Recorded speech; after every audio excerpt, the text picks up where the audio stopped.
नमस्कार, आप देख रहे हैं अपना बिहार। आपके साथ मैं हूं अली मतर। रक्षा मंत्री राजनाथ सिंह भोजपुर के बड़हरा में सभा कर रहे हैं। सीधे आपको लिए चलते हैं। भारत का कोई व्यक्ति उंगली उठाकर नहीं कर सकता कि उनके ऊपर भ्रष्टाचार की कोई दाग लगी हुई है। भ्रष्टाचार के अंतर्गत उन्हें जेल की हवा नहीं खानी पड़ी है। क्या यह कोई छोटी बात है? जिसके हाथ में हजारों करोड़ रुपए हों, उसके ऊपर भ्रष्टाचार का आरोप न लगे। और आज तरह तरह की बातें की जा रही हैं। क्या यह सच नहीं है? लोगों के घरों में बिजली पहुंच रही है। बहनों भाइयों, लालटेन युग समाप्त हो चुका है। अब एलईडी युग आ गया है। एलईडी युग आ गया है। लालटेन युग समाप्त हो गया है। और लालटेन तब फूट गई बा।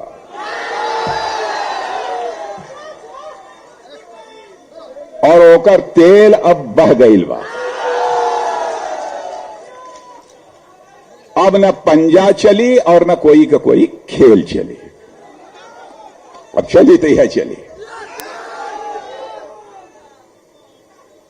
अब मैं ज्यादा बोलना चाहता था, लेकिन हमारी मजबूरी यह है कि एक हमारी और सभा है, गड़बड़ हो जाएगा। एक बात और मैं कहना चाहूंगा। अरे भैया, न जा तो गड़बड़ा जाए। आप लोग तो राघवेंद्र बाबू की जिता देवा। राघवेंद्र बाबू बुलाई है तो फिर आ जाए। लेकिन अभी भारत और चीन का संघर्ष चलता है, आप लोगों के मालूम है। अब देश का रक्षा मंत्री है तो एक बारे में कुछ तो बोलब जरूरी है। बहनों भाइयों, भारत और चाइना बॉर्डर पर गलवान घाटी में हमारे बिहार रेजिमेंट के जवानों ने बलिदान देकर भारत माता के स्वाभिमान को बचाया है। बहनों भाइयों, मैं उनकी शहादत को नमन करता हूं।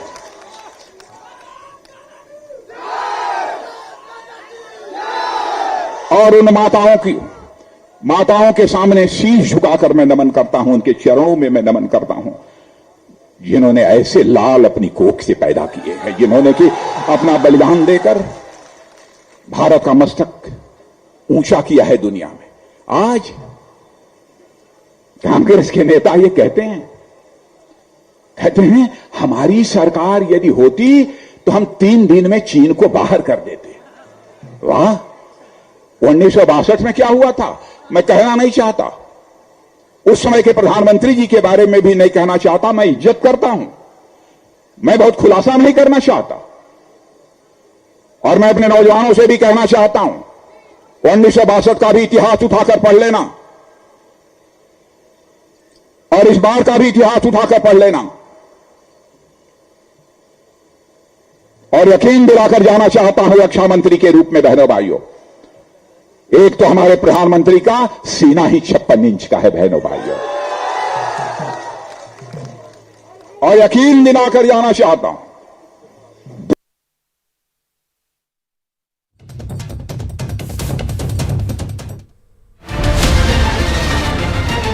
रक्षा मंत्री राजनाथ सिंह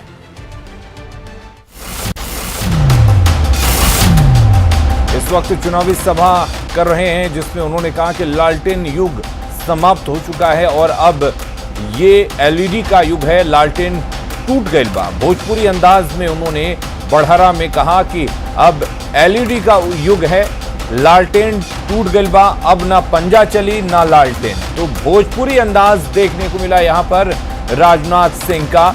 आपको बता दें कि भोजपुर के बड़हरा में वो इस वक्त चुनावी सभा कर रहे हैं, जहां पर उन्होंने कहा कि लालटेन का युग अब खत्म हो चुका है और अब एलईडी का युग है। लालटेन टूट चुकी है और लालटेन का तेल जो है वो बह चुका है। और चुनावी सभा में नीतीश कुमार ने आरजेडी और तेजस्वी पर जमकर निशाना साधा। सीएम ने कहा कि कई लोग वोटरों को लुभाने और भ्रमित करने में जुटे हुए हैं, जो बाद में नुकसान पहुंचाएंगे। लालू राबड़ी के शासनकाल को जंगलराज करार देते हुए लोगों को सचेत रहने की नसीहत भी दी। नीतीश ने कहा कि कुछ लोग बड़े बड़े वादे कर रहे हैं, लेकिन जनता उनको जान रही है। ऐसे लोगों के कोई अनुभव नहीं है। लोगों का अपहरण होता था और आप जानते हैं कितने व्यापारियों को बिहार छोड़ करके भागना पड़ा था। और जो कुछ भी जो लोग हैं और अन्य लोगों को जिस तरह से कष्ट होता था, यहां तक कि डॉक्टरों को कष्ट होता था, उनका किस तरह से अपहरण होता था, ये सबको मालूम। लेकिन हम लोगों ने क्या कहा था जब काम करने का मौका मिला, और उसके पहले हम लोग निकले न्याय यात्रा में, और हम लोगों ने यही कहा कि अगर हम लोगों को मौका दीजिएगा तो न्याय के साथ विकास के मार्ग पर बिहार को आगे ले जाएंगे। और उसका मतलब है हर इलाके का विकास और समाज के हर तबके का उत्थान, और यही काम हम लोगों ने कर दिया। कोई किसी चीज की उपेक्षा। और वहीं छपरा के परसा में सीएम नीतीश कुमार ने जेडीयू प्रत्याशी चंद्रिका राय के पक्ष में वोट करने की अपील की। और अंबेडकर आदमी बनाने वाले नेता का नाम है। मैं आपसे कहना चाहता हूं कि 15 वर्षों सबका विकास, सबका कल्याण, समाज के हर इलाके का विकास किया, किसी इलाके की उपेक्षा की, और समाज के हर तबके का उत्थान। और जो किनारे है, हाशिए पर है, उन तबकों के उत्थान के लिए हम लोगों ने काम किया। और कितना काम किया, महिलाओं के लिए क्या किया गया बिहार में, हम लोगों ने किया। महिलाओं को कोई इज्जत मिलती थी, जनप्रतिनिधि के रूप में कितना कम स्थान था, लेकिन हम लोगों को जब मौका मिला तो हमने महिलाओं को 50% आरक्षण दिया। अब 3 बार चुनाव हो चुका पंचायती राज संस्थाओं में, नगर निकायों में, और अब कितनी जनप्रतिनिधि महिलाएं हैं। जो लड़कियां पढ़ नहीं पाती थी, उसके लिए साइकिल योजना, पोशाक योजना, अब कितनी लड़कियां पढ़ने लगी। पहले हमने आकलन करवाया तो 9वीं क्लास में पढ़ने वाली लड़कियों की संख्या इतने बड़े राज्य में मात्र 1,70,000 से भी कम। और जब हम लोगों ने काम करना शुरू किया, आप बताइए, अब लड़के और लड़कियों की संख्या बराबर हो गई। इस बार जो मैट्रिक की परीक्षा हुई, इसमें लड़कों से भी ज्यादा परीक्षा देने में लड़कियां थी। अब आप समझ सकते हैं कितना उत्थान। महिलाओं के उत्थान के लिए जीविका समूह चलाया। जीविका समूह के सदस्य 1,20,00,000 महिलाएं हुई हैं। 10 लाख समूह बन गया, जो मेरा लक्ष्य था। अब उनमें कितनी जागृति आई। तो एक एक काम हम लोगों ने किया समाज के कमजोर तबके के उत्थान के लिए, चाहे वो महादलित हो, दलित हो, आदिवासी हो, अति पिछड़े वर्ग के लोग हों, अल्पसंख्यक समुदाय के लोग हों, सबके कल्याण के लिए हम लोगों ने जो काम किया, एक एक अवसर लोगों को मिला, लोग आगे बढ़ रहे हैं। कितने स्कूल का निर्माण, कितनी पढ़ाई। आपको मैं बता देना चाहता हूं कि हम तो बात अभी कर रहे हैं आपको मिडिल स्कूल और हाई स्कूल का, लेकिन प्राथमिक विद्यालय में भी बहुत बड़ी संख्या में बच्चे बच्चियां स्कूलों के बाहर रह जाते थे। हमने पता किया कि कौन सबसे ज्यादा रहते हैं, तो मालूम हुआ या तो महादलित परिवार के हैं या अल्पसंख्यक समुदाय के हैं। तो उनको पढ़ाने के लिए और स्कूल भेजने के लिए हमने टोला सेवक और तालीमी मरकज स्वयंसेवक की योजना शुरू की। 30,000 लोगों को लगाया और उनको भी 60 साल तक के लिए, उनकी आयु जब तक 60 साल नहीं होगी तब तक के लिए उनको जगह दिया। और इधर मोतिहारी के चकिया में बीजेपी के राष्ट्रीय अध्यक्ष जेपी नड्डा सभा को संबोधित कर रहे हैं। श्री राधा मोहन सिंह जी, बिहार के भारतीय जनता पार्टी के जुझारू अध्यक्ष, संवेदनशील अध्यक्ष और हमारे वरिष्ठ सहयोगी डॉक्टर संजय जायसवाल जी, जो पड़ोस के पश्चिमी चंपारण के बेतिया के हमारे सांसद, हमारे प्रमोद कुमार जी, जो बिहार सरकार में मंत्री हैं और मोतिहारी से प्रत्याशी हैं, हमारे सचिंद्र प्रसाद सिंह जी, जो कल्याणपुर से प्रत्याशी हैं, श्याम बाबू यादव जी, जो पिपरा से प्रत्याशी हैं, श्रीमती शालिनी मिश्रा जी, जो केसरिया से जनता दल यूनाइटेड की एनडीए की प्रत्याशी हैं। बबलू गुप्ता जी विधान परिषद के सदस्य, प्रकाश अस्थाना जी जिला के अध्यक्ष भारतीय जनता पार्टी, मनोज सहनी जी जिला के उपाध्यक्ष वीआईपी पार्टी, लव किशोर निषाद जी प्रदेश के महासचिव जनता दल यूनाइटेड, राणा रणधीर सिंह जी मंत्री बिहार सरकार और मधुबन से प्रत्याशी, यहां सम्मानित मंच और हमारे इस पूर्वी चंपारण के इस पावन धरती पर एकत्र आए हमारे सभी देवियों और सज्जनों, मेरे नौजवान साथी, मीडिया के मेरे साथी और प्रिंट मीडिया के मेरे साथी, यह मेरे लिए बहुत ही सौभाग्य की बात है कि आज मैं पूर्वी चंपारण के इस ऐतिहासिक मैदान में एक विशाल जनसभा को संबोधित करने का मुझे सौभाग्य मिला है। जिस बड़ी संख्या में आप आए हैं और जिस गर्मजोशी से आपने मेरा स्वागत किया है, मैं अपनी ओर से और अपनी पार्टी की ओर से आप सबका हार्दिक धन्यवाद करता हूं, अभिनंदन करता हूं। यह यश, गौरव और क्रांति की भूमि है। मोहनदास करमचंद गांधी जी को महात्मा गांधी बनाने वाली भूमि है। सत्याग्रह का प्रथम भारत की धरती पर प्रयोग करने की धरती थी तो वह ऐतिहासिक चंपारण की धरती थी, जहां से गांधी को महात्मा गांधी बनने का सौभाग्य मिला है। ऐसी कर्मभूमि को मैं नमन करता हूं। मित्रों, ये महात्मा बुद्ध की भूमि है, ये चंद्रगुप्त की भूमि है, ये लोकनायक जयप्रकाश नारायण की भूमि है, ये राजेंद्र प्रसाद की भूमि है। अनेक लोगों ने सामाजिक दृष्टि से, आध्यात्मिक दृष्टि से, राजनीतिक दृष्टि से, हर दृष्टि से देश को, दुनिया को, समाज को दिशा देने का काम किया है, तो इस पवित्र भूमि ने किया है। ऐसी पवित्र भूमि को मैं नमन करता हूं। अगर मैं लोकनायक जयप्रकाश नारायण को याद करूं, अगर मैं लोकनायक जयप्रकाश नारायण को के जीवन को देखूं, तो हम सबके ध्यान में आता है कि आजाद भारत में राजनीति की वैकल्पिक व्यवस्था, नॉन कांग्रेस गवर्नमेंट और संपूर्ण क्रांति का नारा लगाकर देश में वैकल्पिक विचारधारा की सरकार बन सकती है, तो उसका नेतृत्व भी लोकनायक जयप्रकाश नारायण ने किया, जिसका संबंध बिहार की धरती से। मित्रों, आज मैं चुनावी जनसभा में आया हूं और चुनावी जनसभा की दृष्टि से हमारे पूर्व वक्ताओं ने आपके सामने बहुत सी बातें रखी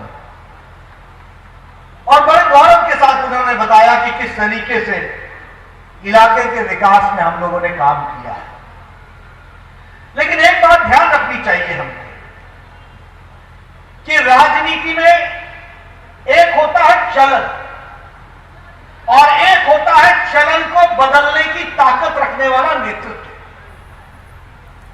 अगर हम बिहार की राजनीति की बात करें और भारत की राजनीति की बात करें, तो चलन क्या था? चलन था वादा करो, वादा करके बेवफाई करो और बेवफाई करके भुला करके नए वादे को लेकर के चल पड़ो। तो मोतिहारी में जेपी नड्डा इस वक्त चुनावी सभा को संबोधित कर रहे हैं। खबरें लगातार जारी हैं, बन रही है हमारे साथ।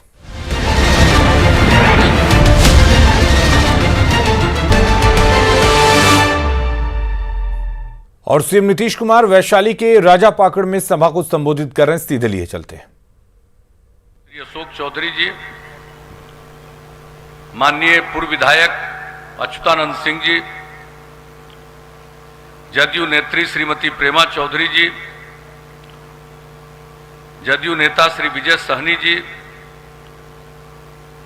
हमारे वरीय नेता विजय सिंह कुशवाहा जी, भारतीय जनता पार्टी के वरीय नेता मनिंदर सिंह जी,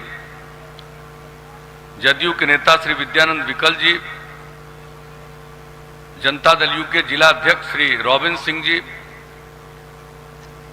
भारतीय जनता पार्टी के इस कार्यक्रम में उपस्थित सभी सम्मानित नेतागण श्री पप्पू कुमार जी, सुधीर कुमार सिंह जी, कुमार सौरभ जी, अनिल सिंह जी, संजय कुमार सिंह जी, सत्यराज सिंह जी, गजाधर महतो जी, अखिलेश कुमार सिंह जी, संतोष कुमार सिंह जी, कृष्ण कुमार सिंह जी, चंदन शर्मा जी, मोहन झा जी, कुंदन कुमार जी, जनता दल यू के नेतागण सर्वश्री अवधेश भगत जी, रविकांत जी, संतोष कुमार जी, सुभाष सिंह जी, अजीत सिंह जी, अशेश्वर सिंह जी, नागेंद्र सिंह जी, पप्पू सिंह मुखिया जी और एनडीए के सभी सम्मानित नेतागण,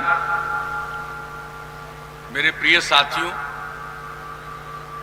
प्रिंट एवं इलेक्ट्रॉनिक मीडिया से जुड़े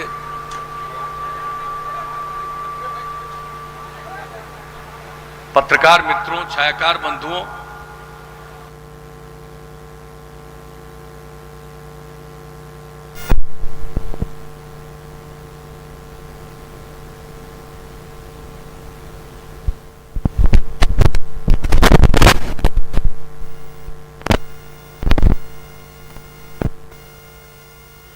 तो वैशाली के राजा पकड़ में धन्यवाद नीतीश कुमार पहुंचे हुए, इससे पहले सारण हमारे लोकसभा कई को साथियों ने संबोधित जो जरूरी बातें हैं उसकी चर्चा की। हम तो आपके बीच में आए हैं यही अपील करने के लिए कि भाई इस विधानसभा क्षेत्र से हम लोगों के सुयोग्य उम्मीदवार जो लोगों के बीच निरंतर काम करते रहते हैं, सेवा करते रहते हैं, भाई महेंद्र राम जी को विजयी बनाइए, हमारे महनार के उम्मीदवार उमेश कुशवाहा जी को विजयी बनाइए। यही आग्रह और अपील करने हम आप सब लोगों के बीच में आए। और देखिए, हमारा तो आज का नहीं, हम तो निरंतर बहुत पहले से, जब पार्टी भी नहीं बनाए थे समता पार्टी जौहर साहब के नेतृत्व में, उसके पहले से भी हम तो आते ही रहे। कोई नई जगह नहीं है, हम तो आते रहे हैं आप लोगों के बीच में और आप सबका जो सहयोग मिलता रहा है इसके लिए मैं आभारी हूं। और हम तो आपके बीच में यही अनुरोध करने आए हैं कि काम के आधार पर वोट मिलना चाहिए। कुछ लोगों की दिलचस्पी काम में नहीं, सिर्फ प्रचार करते, समाज में विवाद उत्पन्न करते, लोगों को भड़काते रहते और कुछ वोट पाते। और हम लोगों ने आज तक जो काम किया, और अगर आप देख लीजिए पिछले 15 साल से जो हम लोगों को काम करने का मौका मिला, तो हम लोगों का क्या लक्ष्य रहा है? न्याय के साथ विकास, हर इलाके का विकास, समाज के हर तबके का उत्थान, और जो हाशिए पर है, किनारे पर है, उन सब लोगों को मुख्य धारा से जोड़ने का काम तो हम लोगों ने प्रारंभ से किया। और हम लोगों के पहले दिन को 15 साल काम करने का मौका मिला पति पत्नी का, कोई विकास का काम किया जी? क्या हालत था यहाँ? शाम होते कोई घर से बाहर निकलता था, कितनी अपराध की घटनाएं घटती, कितना अपहरण होता था, क्या हालत रहता था, कितने व्यवसायी भाग खड़े हुए, कितने डॉक्टर जगह छोड़ करके भागे। तो क्या हाल था भाई? काम करने का मौका इतना दिन मिला और कहीं कोई काम नहीं किया। और हम लोगों को जब काम करने का मौका मिला तो हम लोगों ने सिर्फ सेवा ही किया। बाकी लोगों के लिए परिवार है, पति पत्नी बेटा बेटी, और मेरे लिए पूरा बिहार एक परिवार है और हम पूरे बिहार की सेवा करने में ही सारा समय लगाए। और सोच लीजिए अपराध पर कितना नियंत्रण हुआ। केंद्र सरकार के द्वारा जो प्रकाशित होता है हर वर्ष सबसे हाल में जो आंकड़ा प्रकाशित हुआ है पूरे देश के अन्य सभी राज्यों के बारे में, इतनी आबादी का इतना बड़ा राज्य, अब वैसे तो कोई कह नहीं सकता है कि सबको ठीक कर दीजिएगा, कुछ आदमी तो गड़बड़ करने वाला है ही, बायां दायां इधर उधर करने वाले लोग होते हैं। तो सब के बावजूद बहुत हद तक अपराध पर नियंत्रण करने के बाद अब बिहार 23वां नंबर पर देश में आ गया। इतनी बड़ी आबादी का राज्य, इतना बड़ा राज्य अब 23वें नंबर पर अपराध में। पहले कहां विकास होता था? हमारे कार्यकारी अध्यक्ष अशोक चौधरी जी ने आपको बता दिया क्या बजट था उन लोगों का। 15 साल का मौका मिला, जाके अंत में उनके 15वें साल में बजट कितना था? 24,000 करोड़ रुपए से भी कम का बजट होता था। और हम लोगों को आप लोगों ने काम करने का मौका दिया, बढ़ता गया।